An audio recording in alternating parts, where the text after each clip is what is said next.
Okay, I want to welcome everybody to Reality Therapy Corner. Today's guest speaker is Gloria Cisse, Dr. Gloria. And a brief bio for her because I could spend probably 10 minutes talking about all the wonderful things that she has done. She is a certified family violence intervention provider. Her program is certified, and she'll talk more about that. Um, she's written a couple of books, and she has spoke. I can't remember what country it was in where you went. So, Gloria, I want you to tell us about that. She is an advocate for ending domestic violence, and I'm so pleased that she's here with us today. So, Gloria, it's your turn. All right, that was good. That was a really good introduction, Vicky. Thank you very much. Because a lot of times when people do my introduction, and I then it's like, how do I live up to that? So, Yes. because it's so hard. It's so hard, and it is. The other piece is you never know what the audience's expectations are. So, yeah, I'm gonna do my best, but I have to say I have to like emphasize one of the things that I heard Vicky say, and that's that I'm an advocate for ending interpersonal violence. I think, and if you look at the literature, if we could actually just tackle interpersonal violence, we would actually probably solve a majority of the ills that we have in our society. So because of the work that I've done, so I've looked into children with problematic sexual behaviors, and guess what? One of the indicators are exposure to interpersonal violence in your home, community violence, elder abuse, many illnesses because exposure to interpersonal violence or domestic violence or family violence, however you want to name it, is also included as an ACEs. So if we could get rid of it, and I believe we can, it's just going to take us a while, we really have to be very, very, very intentional about the work we do. But I think that we could end interpersonal violence. Yeah, it might not happen for 100 years, but it could happen, or maybe 200. But it just depends on how many of us are willing to say that it's time to hold batterers accountable, to stop making excuses for victimizing people, or excuse me, criminalizing people who don't need to be criminalized. And we were talking about this earlier when we talked about victims who are then labeled as perpetrators, and having systems that kind of do the work that they do. But more importantly, I think it's really important that we as everyday citizens um, hold people who perpetrate violence against other people accountable for their behavior. I mean, really hold them accountable for their behavior, not making any excuses by saying they have a mental illness, or that it was the substances that caused them to do it, or whatever. Insisting that people take full responsibility for their total behavior. So anyway, I am an advocate, and I could talk about it all day, but that's not what I'm here to talk about. I'm here to give you all a little bit of a view into the presentation that I'm going at. Well, I don't know, I didn't hear back yet, but I submitted a proposal to do it at the conference in July. And so I'm just going to give you a little bit of information. First thing I always have to tell people is that this program is heavily, heavily infused with concepts, that choice theory, reality therapy concepts.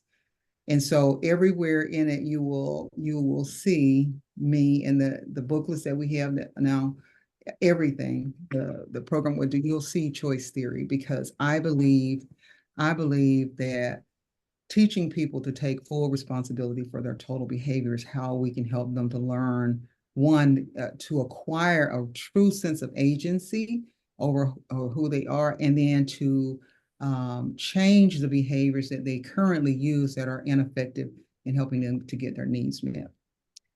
Okay. I also always have to give credit to William Glasser, and I think I did, for developing this theory, for all the work he did, and for being uh, from my perspective, always learning and growing and evolving and laying the foundation for us to be able to do similar work. And for the man who my mentor who introduced me to doing work with uh, folks who have committed family violence offenses as well as sexual offenses, Ron Hughley, because he really kind of gave me a good start in being able to do this work. So, and all the wonderful people who have been mentors to me and support to me throughout my learning about choice theory and reality therapy and getting to the place where I am right now. Lastly, before I really get to the rest of the stuff, I want to tell you all that I like conversation. It makes it, I don't like lecturing people. I think that it's counterproductive, but I do like conversation. So if I get to a place where you have a question, don't hesitate to raise your hand, ask the question, or if you have a comment. I don't know everything, so I have been involved. Okay, my mom was a victim of domestic violence, so I saw her be and I lived with a batterer for 7 years, and I think of myself as thriving. So I have been engaged in advocating the end of interpersonal violence informally for at least 40 years. So I have a lot of information, but I don't know everything, right? And formally facilitating groups for individuals who've committed family violence offenses for a couple of decades. So, like I say, I have a lot of information, but I don't have all the information. And so I like for people to ask questions and to infuse ideas into what it is that that we're talking about. Because yes. Hi, Gloria. When you talk about ending domestic violence, that's a lot to live up to too. But Mhm. when you talk about addressing the perpetrators in terms of Glasser's ideas, that my mind immediately goes to eliminating external control ideas and punitive behavior and just sharing choice theory in that way. Is that woven into what you work with perpetrators? One of the first things we talk about is the only person's behavior you can control is your own. And I know we all know that's Glasser's theory.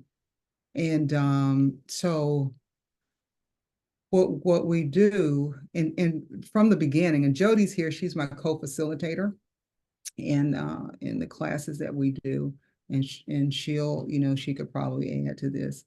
But the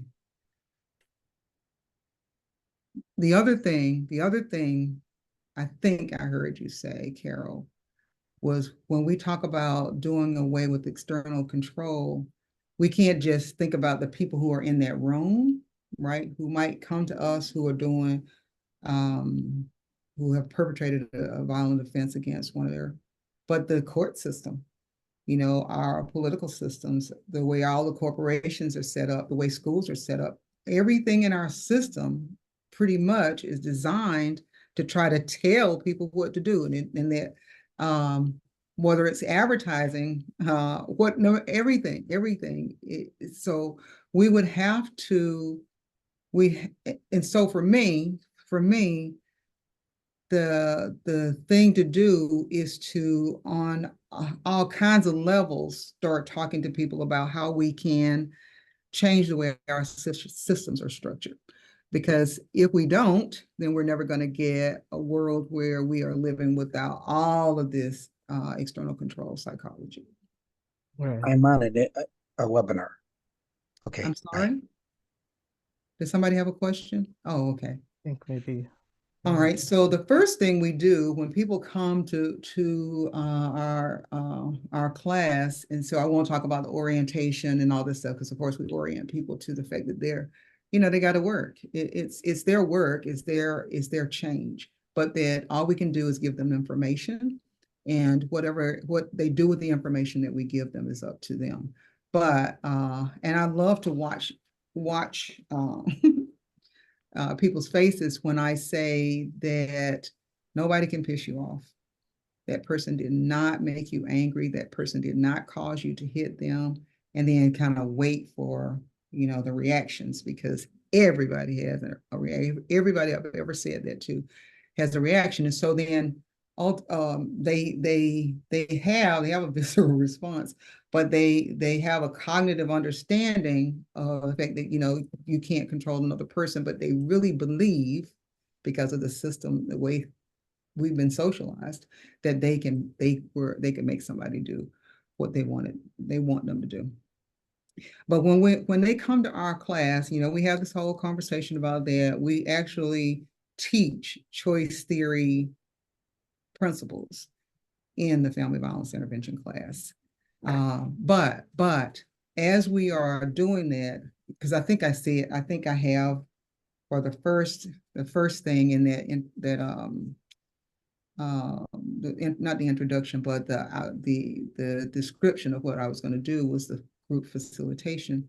So the way we do group facilitation, and I don't know how a lot of other people do theirs, is that we have a round robin, but we have the participants to lead it. So then they're immediately taking responsibility for what happens in the group. And they can't, sometimes people come to family violence groups, and I can remember, and I have to say this too, and anybody who's ever worked with individuals who perpetrate family violence know that they have an air of superiority, first of all. And secondly, they're extremely aggressive. They can be extremely aggressive. And they don't often want to do what it is. They don't want to be there, first of all, because they've been mandated and they don't think they did anything wrong. It's at least not to have to spend their money and their time correcting. But anyway, so we do the round robin. We have people to go through. We tell them everybody has to talk here. There's no just sitting in the group.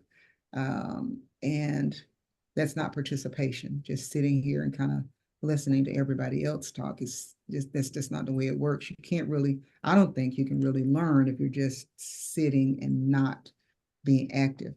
And so they take turns doing the round robin, which means they have to ask each other how, and we model it for them. So I will ask the first person, or Jody will ask the first person who's gonna facilitate the round robin, and then how you're feeling. And you can't say good or great. You can say it, they can say it, but those aren't emotions words. You have to use an emotions word, because the other piece is what we find is that we have found is that the majority of the men in our group don't talk about emotions, because their whole socialization thing around, men don't do that. And but they have to identify how they're feeling using an emotions word. And Jody puts up a chart that, because our classes are virtual, and if someone who slips, or if there's someone new who comes to the group, then whoever's facilitating listens to hear if they're using emotions word or not, and they will stop them and say, well, or listen, and when they're finished talking, and say, you didn't give us an emotions word, and you use an emotions word, and they'll guide them through doing that process. But we also ask them to tell us how their week was. So, and the idea is to get them accustomed to, from the beginning, talking in group. The other piece is there's always a lot of things that they have to write down, because it is a class. And so they're writing so that they can have a record of the ideas and the tools that we're trying to give them. And so at the beginning, we do the round robin, and then we do a review. And so the reason we started doing the review is because our groups we use an open group format. And I don't know if everybody's familiar with open group format, but because of attrition, we would have people drop out if you use closed group, and your groups would you could get down to 2 people, and that's not a group. And our state used to not just tell us we couldn't do a group that didn't have at least 3 people in it. So it worked better to use an open group format. The other piece about the goodness of open group format is that now we've got people who've been in the group for a while who can also support the new people in the group, right? Because they've learned things and they've matured, they've grown, so they can help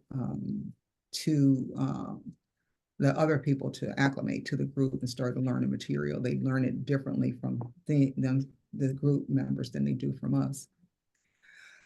The other thing about, okay, so that's why we do a review. So, because we have an open group format, people are being dropped into the group or added to the group at any point during the format. And so because we have this booklet, we just follow the book, right? So what we started to see was that it was a little struggle for people who might come in when we're doing problem solving, teaching problem solving skills or relaxation skills or whatever. And because choice theory is so infused in this process, we'd be using language that they didn't understand.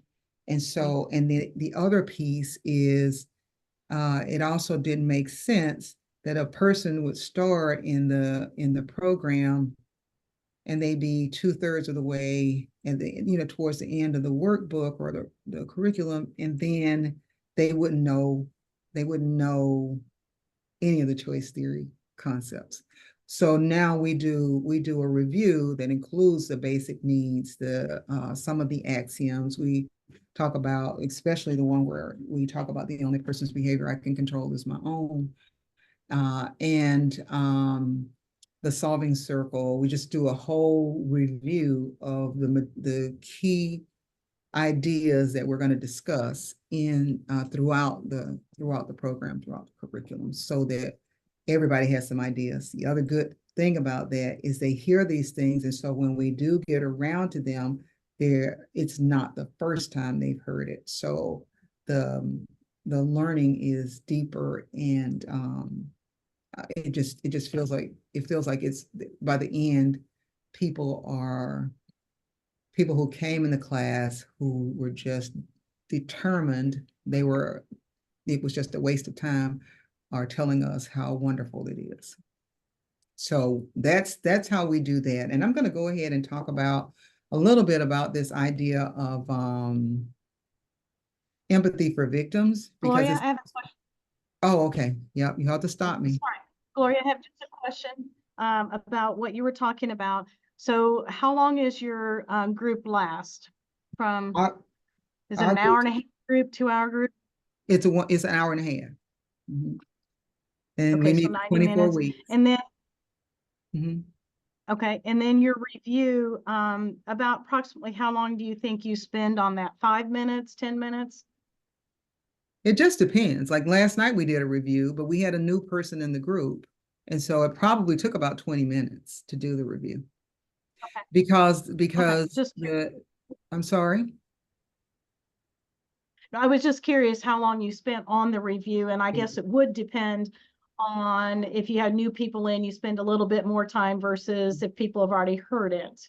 Yeah. And then I heard you say it's 24 weeks. Ours is 26 weeks minimum, and we go up to 52 weeks depending on the situation. So thank you.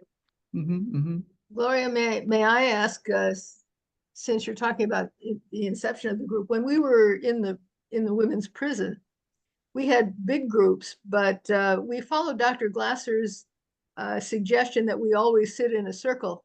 Do you use the circle to conduct your group, or do you have them sit in a different way? Or our groups are virtual. Our groups are virtual. Oh, they're virtual. I see. So you see them all equally on your, I see. On the screen. Yeah, we found that we had to sometimes insist because they'd want to line up in lines or something like that. We had to insist that this was the only way that everybody got equal treatment. Yeah. But Zoom takes care of that for you automatically. Automatically. That's right. Right. I think Sharon, in my groups, in one group room, we have like a U-shaped tables. So they're kind of like in a circle. And then in the group room here in Shelbyville, the room isn't large enough, but they sit towards each other. They all face each other somehow. It's really Mhm. nice.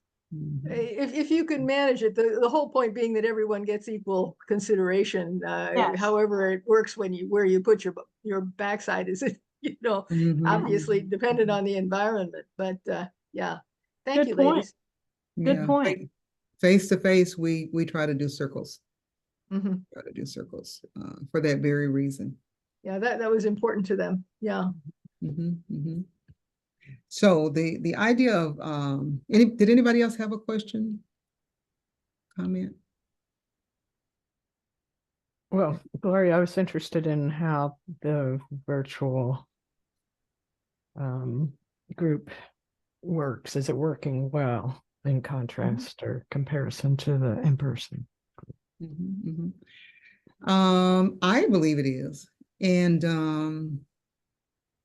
because the one of the reasons it's really important to get people involved and engaged from the beginning is because we're doing virtual. It's easier to it's easy to hide in the virtual, I think, in the virtual setting than it is face to face.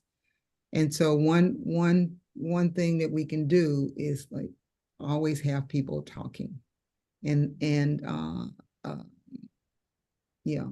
I mean, we have some people who try to push the envelope and, test the rules and things like that, but it works. It works. And the really good thing is that a lot of the people that we work with aren't local. And so because there are not a lot of family violence intervention programs, that it kind of helps. It helps them out that they don't have to drive to a class. And we've had lots of truck drivers who might be in California or Washington State when they park their trucks and do the class.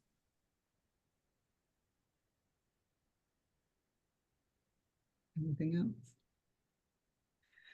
So one of the things we know about individuals who perpetrate crimes against other people, sometimes we have these ideas, these opinions that where we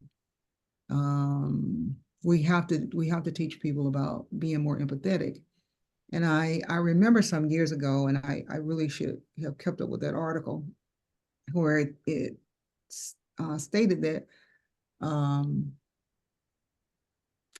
sometimes it's not the case that a person lacks empathy, it's that they lack empathy towards their victim, right? So we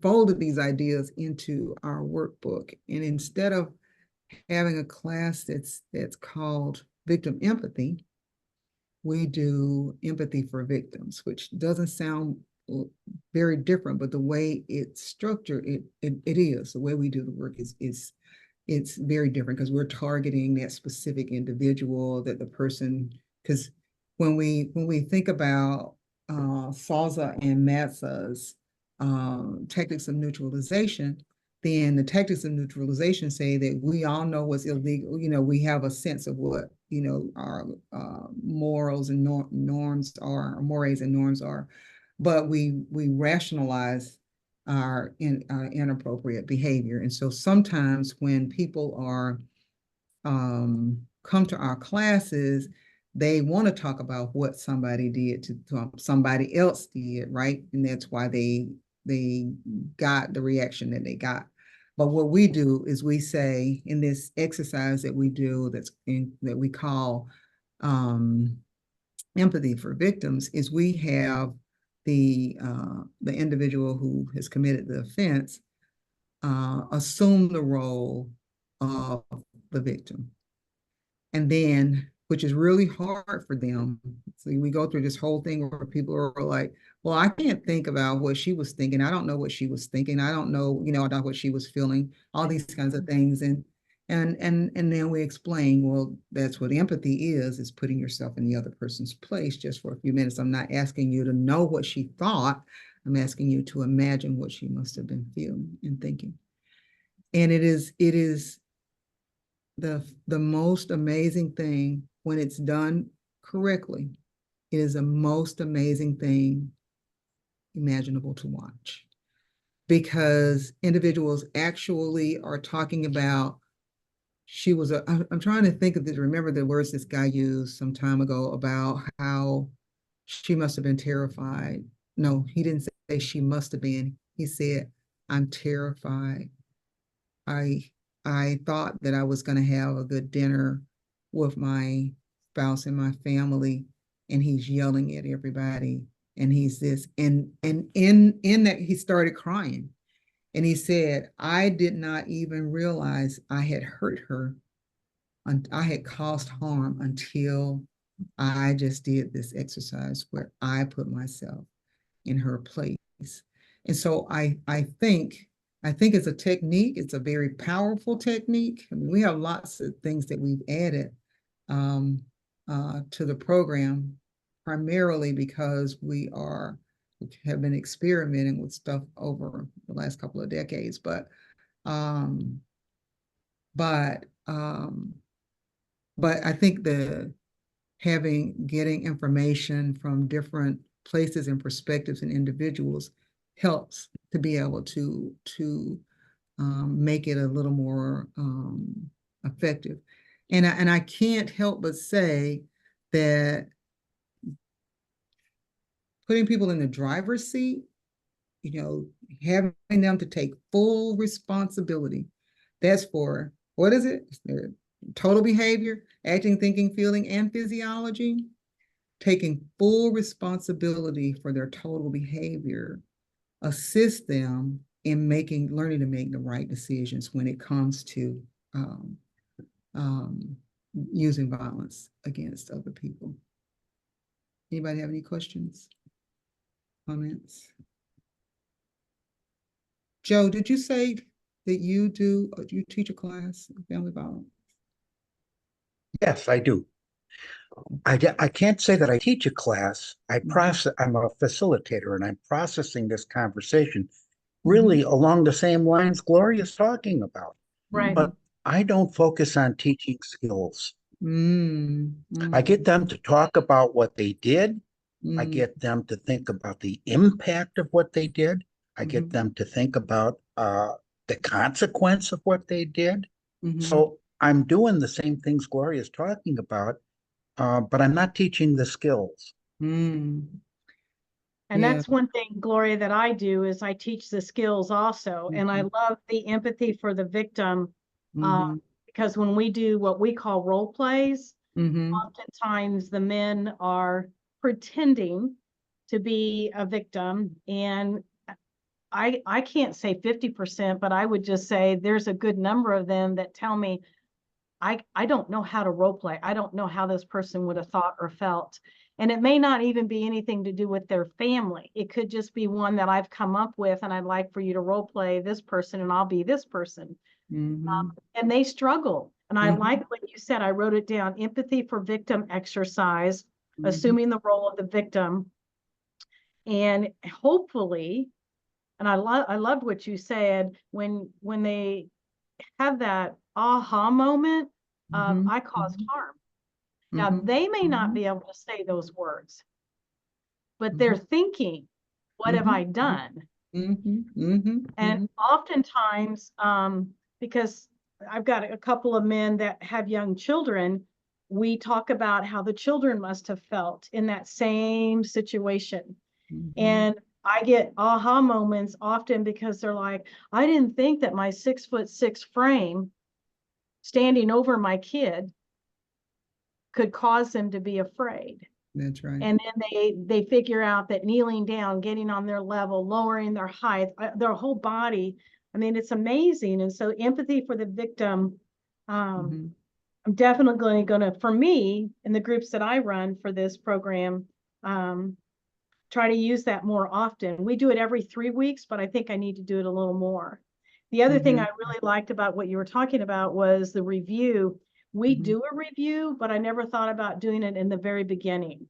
Mhm. We do it Mhm. like intertwined throughout the class. Yeah, and so for me, the powerful piece about the review is that kind of helping the information to be solidified. Yes. Right? And then gosh, I pull from it all the time. Well, and I like that. And I like that. I have handouts that like the 10 axioms of choice theory. I have the handout of the 7 caring, 7 deadly habits. I have a couple other handouts and they're all in their folders. And so yeah. having access to those and bringing them, you know, hey, I know you've got this in your folder. Can you pull it out? They're looking at it again and again and again, Yeah. you know, and I And like before that. you know it, they are reciting them back to each other and talking to each other about it. And I love it when they come in, Joe, I don't know if this happens for you and your groups, but when they come into group and say, hey guys, you know, the other day I tried something Vicky mentioned, and they're not talking to me. They're talking to their group members. And I tried this the other To day, the and can group. you believe it worked? And I'm It like, worked. they're in shock that it worked. I just sit back and chuckle. Of course it works. Of course. But then Exactly. trying, and that's where I like the open-ended group, is because those that have been in it a while, the new ones are like, what works? What are you learning? What, you know, I'm here because I have to be. You're here because you want to learn. That doesn't make any sense to me. I don't know if Joe, you put up with that, but that's a good one for me. To learn. I do. Yeah. I And then love the, hearing it when they tell us that it works. yeah, Yeah. the I other one love I hearing like, it when they say, go ahead. I love hearing it when they say they never thought of that before. I love it when we're changing the way they think. Mm-hmm. Right. That's Yeah. right. And I think that's what it's about, right? exactly. And when they stay longer than the 26 weeks for me, and someone looks at it and says, you're here because you want to be. And they're like, well, my attorney suggested that I should stay longer because my case is still open, or someone saw, you know, I had another incident and I need to stay longer. Or yeah, I want to come here because I've been doing it for 26 weeks. I don't want to end yet. That's really nice to hear. It is. Or you're doing a great job. Continue. Oh, okay. I love it. Gloria, Yeah. I was resonating with the idea of the role play that you presented, because I'm a terrible role player personally. And when I was learning to role play back in practicum, I would have a terrible time thinking, how am I going to prepare to do a role play today, because I know they're going to ask me to do it in the practicum. So I would take my office mate's behavior that had particularly annoyed me a day or two prior and pretend to be her. And what I learned from that was that you don't have to start with the toughest one first. And you still learn a tremendous amount by putting yourself in that other person's shoes. So my thought is maybe when you ask a person to role play, you don't have to start with the time that they beat her up so bad she had to go, you had to go to jail. You know what I mean? But start with a smaller one, like how did you manage with the kids yesterday, or something like that, so that they get accustomed to sort of looking at that other person's point of view without the huge penalty that they get for having disclosed how aggressive they are. I was just wondering if that might be a way I could approach it again. I think it depends on the individual and the population. And so what I think about when I facilitate these classes is that I don't have much time with them. Sometimes we think that 24 weeks is a long time, and it's actually not, because most of the time when people are mandated to a class, they don't want to be there. So you've got to get beyond, you've got to get, like, I historically, especially in the SO groups, I could say without a doubt, it took like 90 days for people to really warm up to the idea that this is something they can use for the rest of their lives. This is not, while it's an extension of their punishment, it is not punishment. It's not punishment. And so we tell people, we use this in our lives. So we're not teaching you to do something that that you can't do every day, that everybody shouldn't be doing. We use choice theory in our lives. We use problem solving skills. We use, we do these things in our everyday lives, and you can use them in your everyday life.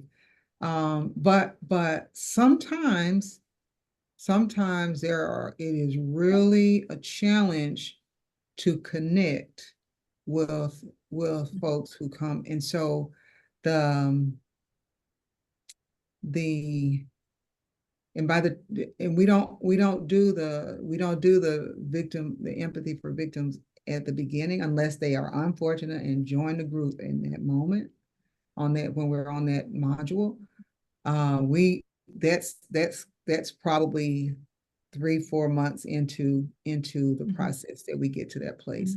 But I could see, it's just like we started doing, we do a lot of skills building, because the way I have observed the people who've come through our programs, they have a lot of skill deficits, and then because they don't know how to do decision making, or they don't know how to relax or something like that, then they get themselves to a place where they believe they don't have a one option when it comes to, or they don't even try to keep themselves from getting to the place where they hit somebody or they hurt somebody badly. So we just kind of cover a lot of things. But in thinking about it, I can try doing it differently, but the impact of what's happened every time we've done it, like with the person that they assaulted, has been like tremendous. So but what we do with the people, when we talk about goal setting, because it is something else that people have a problem with, that can cause frustration, that can, interfere with the way they have relationships. It can, not help them get the need they're trying to get met done. We recently changed the book to say that assignment on goal setting to creating SAMIC plans, right? And then relationship goals. And so they're establishing relationship goals, because this whole idea of being in a family violence intervention program is because you had a problem in your relationships, or with the relationships with the other person. And so we kind of broke that up into so you talk first about what kind of relationship what's your goal for your personal relationship, your intimate relationship, friendships, co-workers, so on and so forth. So I can actually do the same thing with the empathy for victims, and have them start at a lower level so they do get accustomed to being more empathetic, and then getting them to that place where they actually have to spend time imagining themselves as the person that they caused harm to.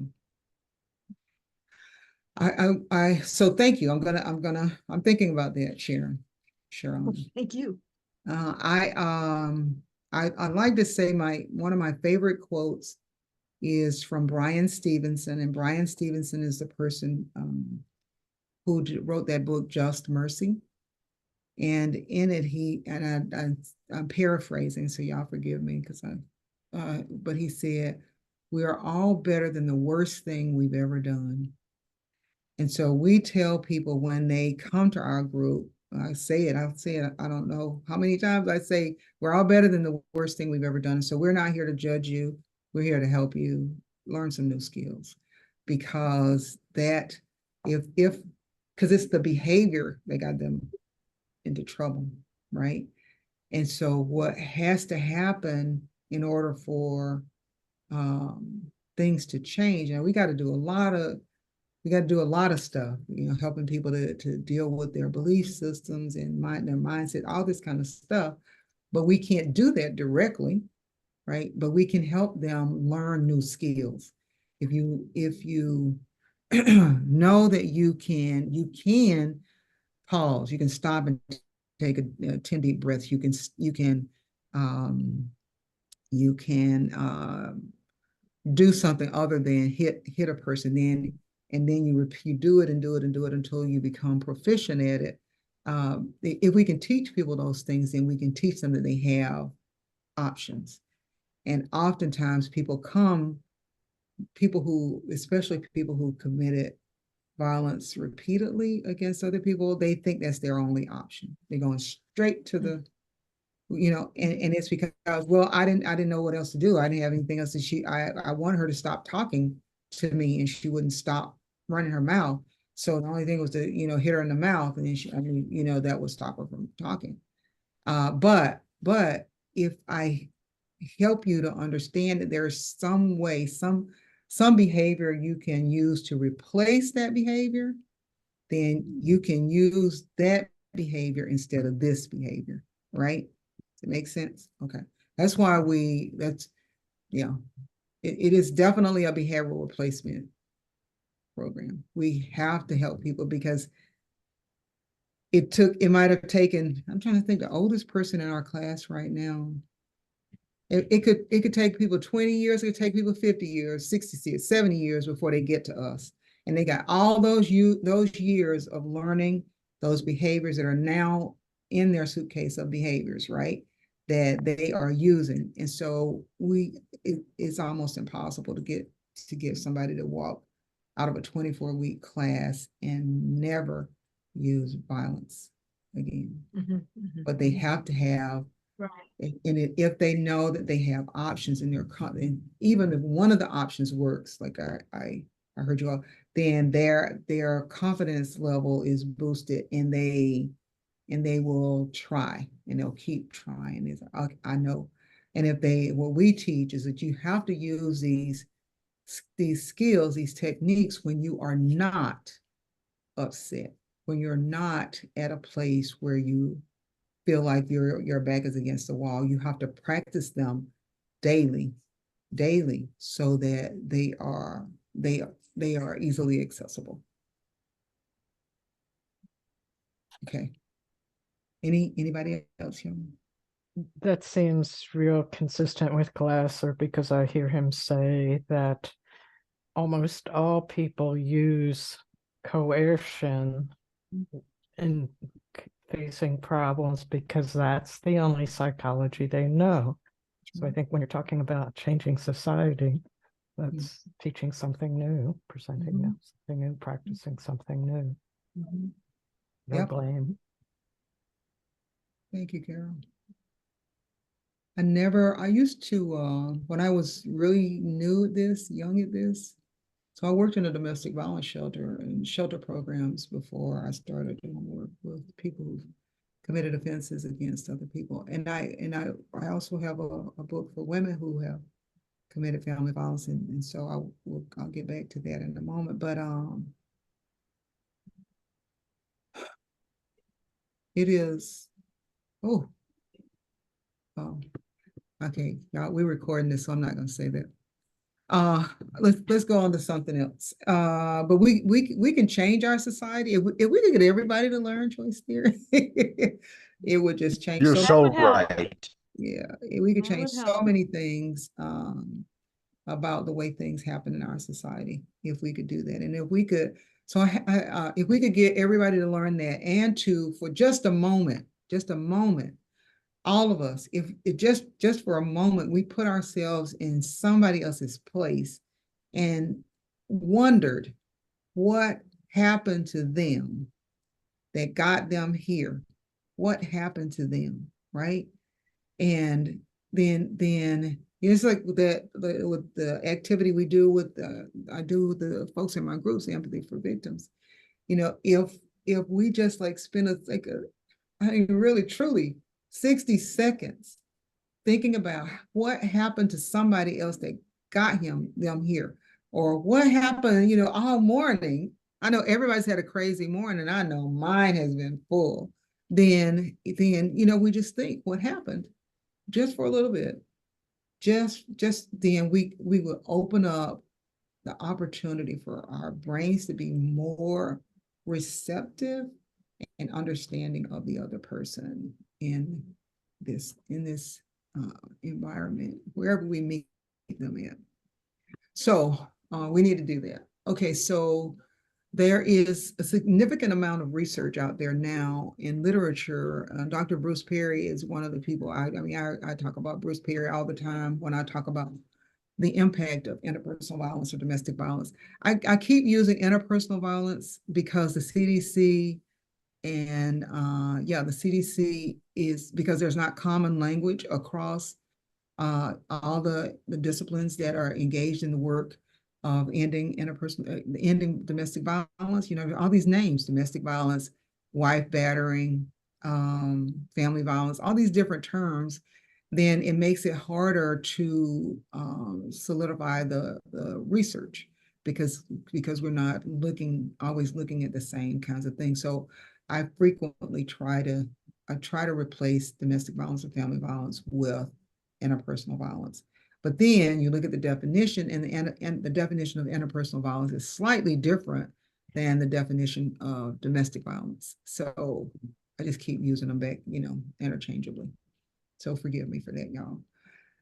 So I have a question. And in these groups, when they use the term batterers intervention program or abuse intervention program, what are your thoughts on those terms that are used?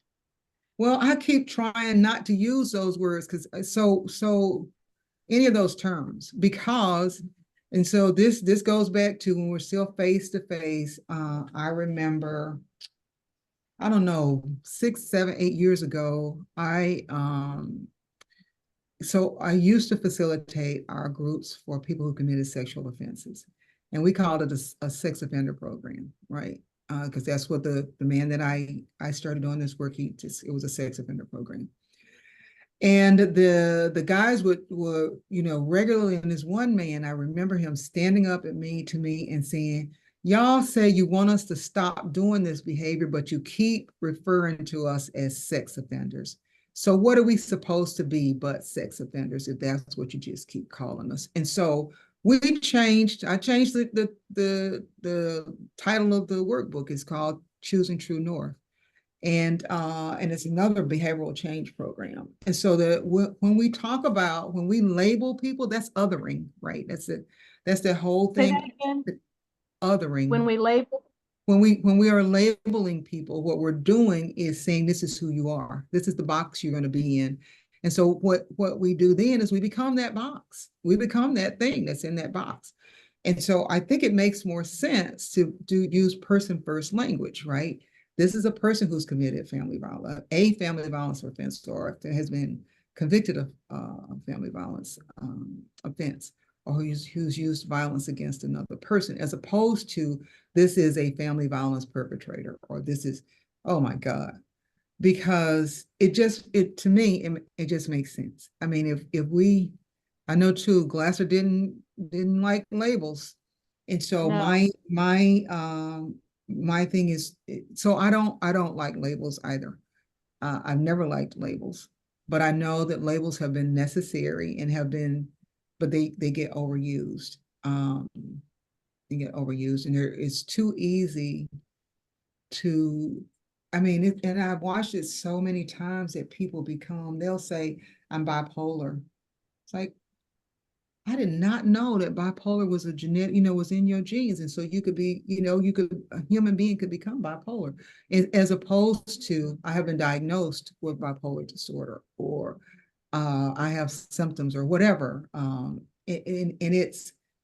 it's almost, I just think I think we do people a disservice. And so that was a long answer to a really short question, but No, it's the way I think and feel. It's just finding how do you get the state or the agencies that regulate this to recognize that when you label someone as a batterer or you label someone as abuser, that this isn't helping this problem that we're having.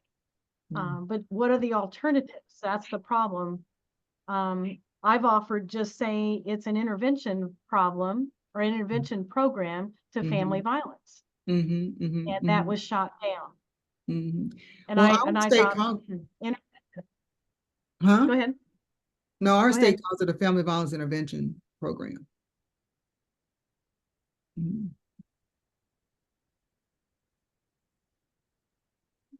Okay, thank you. Mhm. So I don't know, I wonder sometimes why but I think it has a lot to do with beliefs and our beliefs around things, why we get married to certain terms, right? And maybe it's because of the power. I have the power to say you are this kind of person. And there again, Brian Stevenson said, we are all better than the worst thing we've ever done. And so why would we want to, to use the power that we have to harm as opposed to using our power to help? So Kate, that goes with our conversation we had earlier today about a paper that we're writing. So this has been good. Thank you. You're welcome. Okay, Sharon, I see a Was that question. about Is 10 it minutes? coming? Are I you see it. talking to me? Wait, Shut Yeah. up. you can see a question on my face. Uh-huh. The thing that I have a good friend who also is into family violence and has done the therapy of sex offenders, and he led me through some very complicated books on attachment theory and so forth and so on. But as you talk about, was normal attachment and avoidant attachment and so forth and so on, you get to the point where you realize that people identify patterns. Mhm. And so what occurred to me at one point when you were talking about why do you choose this person, it's possibly a sense of familiarity. Mhm. Because from your mother from the beginning, then when you said there's good use for this in infancy programs, absolutely. Mhm. Because if you can teach a mother to use a better attachment style, even though it might not be familiar to her, maybe you could benefit that infant for the rest of their lives. Mhm. Mhm. And so that's why I'm making lots of faces over here, because I'm busy Mhm. agreeing. Mhm. Mhm. Mhm. Mhm. Yeah. Yes, yes. And of course we think about attachment styles as we do this work. And so people have interesting attachment styles, right? And yeah, I try really hard sometimes to, anyway, so because we talk about the traumas that people have experienced and how some of their responses are trauma responses. Some of them are based on, so the folks who have these like disorganized attachment styles or who did not have an attachment, a significant attachment, didn't have a secure attachment to anybody. I those people are a little bit challenging. No. They're hard to move into that other place where they get along with people and they're safe with people because they don't have the model from the beginning, right? And having that model from the beginning is critical. So yeah, I think that some of the other attachment styles, not insecure, maybe disorganized. So you got the back and forth. Those attachment styles are workable. I can think of a word.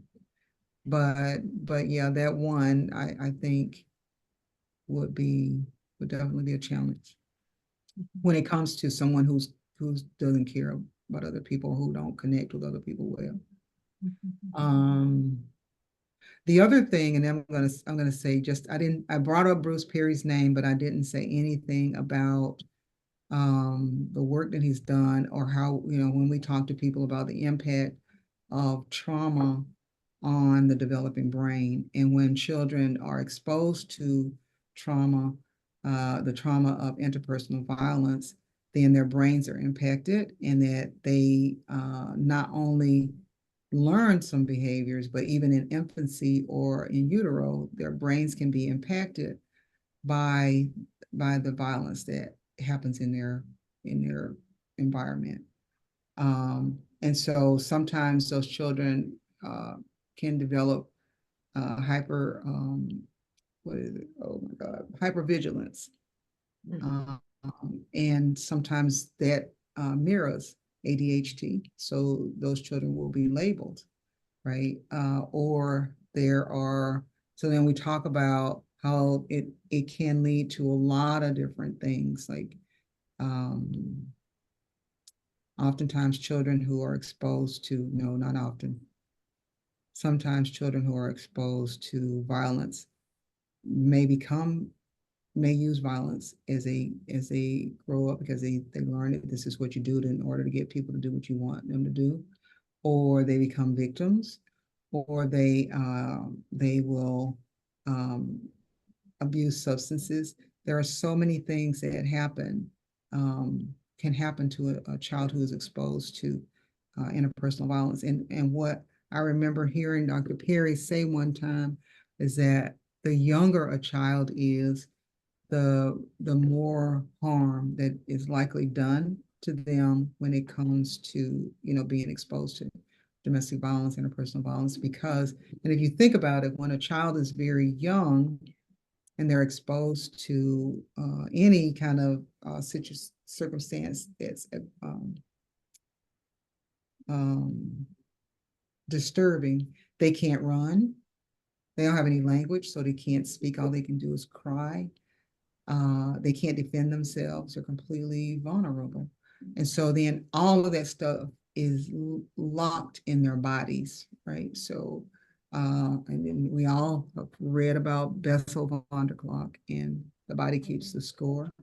But we know that in infancy, those things are locked into the body of the infant or young child.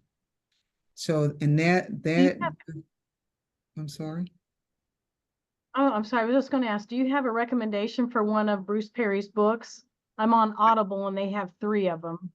Well, he wrote a book with Oprah Winfrey recently. What happened What to happened to you? you? Mm-hmm, mm-hmm. Mm-hmm. Yeah. But he has an institute, a trauma institute. So there are so I went through his training. I got certified in attachment too. So but the yeah, so he has, oh my gosh, he has such wonderful information out there about trauma, exposure to trauma, and the impact on the brain of a child. Thank you. We have 2 minutes left. Oh, okay. Gloria, is there anything that you want to summarize or you want to make sure that we know before we close our session today?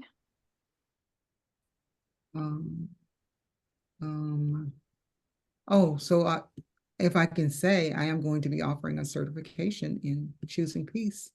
I will let Yes. you all know. I talked to my state and they said I can do that. I can't wait. I think I already have the, is that the one book that I You bought? got the one for women. Okay, that was what I was going to say. We use choice theory in our program for women. And so even though women sometimes come into class and they're convicted or charged, but they were victims of the abuse, we still help them to understand that they control their behavior. They control their behavior. You can't control the offender, you can't. And sometimes you have to forgive yourself. And that's something you got to do, is forgive yourself for what you did. And then, but take responsibility for it, forgive yourself for it, and then learn to do something different. Because women who use violence in reaction to violence sometimes think they don't have any choices. And it's not true. All right.